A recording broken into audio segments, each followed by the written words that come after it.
Confirmed. Hillary camp set up Trump Tower meeting between Russian and Donnie Jr.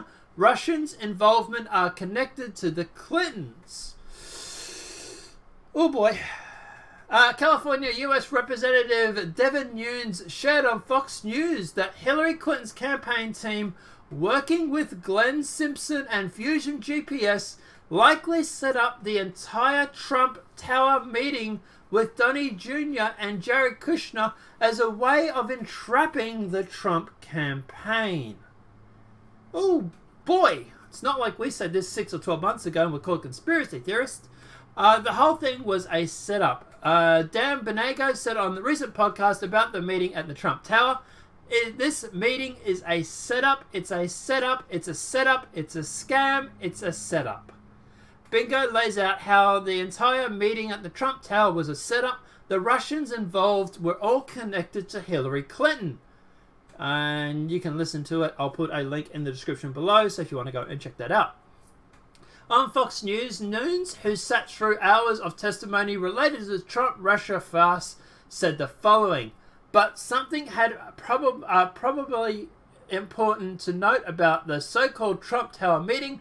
This meeting that actually Fusion GPS met with people before and after that meeting. Fusion GPS, once again, was a Clinton campaign paid for operations outfit.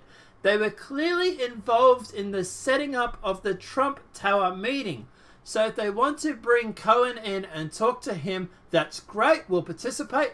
But the truth is, if you really want to get to the truth behind the Trump Tower meeting, Fusion GPS and Clinton campaign are all over it and probably behind it. Who's not surprised? But anyway. The group that organized the meeting with Trump advisors and the Russian lawyer was the same Democratic group, Fusion GPS, that was behind the discredited Trump dossier. 8 people who attended the Trump Tower meeting on June 9th, 2016. Donald Trump Jr., Jared Kushner, who left early, Paul Manafort, Vitalia Nosferatu, whatever her name is. She's Fusion GPS, and she was the one that was given a visiting visa under the Obama administration. Interesting enough. Antonio Samovich, who translated for Fusion GPS. Rayan Akrish, lobbyist for Fusion GPS. Robert Goldstone, and representative of the Agro family. The lawyer who met with the Trump team in June 2016 was denied a US visa to enter. However, she received a special permit to enter the United States after filing affidavit in a federal court case in New York. So, yeah, that's obviously talking about Natalia there. She was actually denied, but was actually granted under the Obama administration. We noted the following date. The characters involved in setting up the Trump Tower. Testimony confirms that consul Glenn Simpson, founder of the Fusion GPS, was hired by Hillary Clinton's campaign and the Democratic National Committee to work his political opposition magic against President Trump. Simpson has testified he put former MI6 agent Christopher Steele on the job and sent him to Russia. Simpson had Steele both kept and constant back channel to Bruce O'Hare, the 4th highest ranking member of the Department of Justice, as recently declassified messages prove. And yeah, it's just, the whole thing is just so bad right now. We also know that O'Hare's, whose wife, Nellie O'Hare, worked for Fusion GPS right alongside Simpson, coordinated before, during, and after the election with both Christopher Steele and Glenn Simpson. We also know Hillary Clinton wasn't Simpson's only employer. The night before Trump meeting, Simpson had dinner with another client, Natalia Varashka, who's the girl that we're talking about.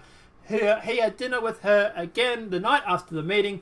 He told Congress Vesna was at Trump Tower meeting and he suspects of working for Simpson. The entire Trump Tower meeting was likely a setup by Clintons. As we now know, all the characters involved are connected to the Clintons. When America shouted "lock her up" at Trump rallies, they knew she was a crook. And yeah, Look, obviously this is something that we've been following for a while now. We sort of already knew this, but now we literally have Democratic parties and whatnot coming out and admitting it. Like, this is California Representative Devin Nunes actually admitting it on Fox News. So, yeah, this is something that obviously CNN will not most likely give any airtime to, if any. But, yeah, I suppose it's bittersweet in the end because we already knew about this. We knew this is what happened. But, you know, I suppose, yeah, I don't know. We kind of knew already, I suppose. It's my argument, but, you know. My question is now is when's the indictments, Trump? When are you going to go after Fusion GPS and go after Clinton? Because I'd really like to see that. I really would.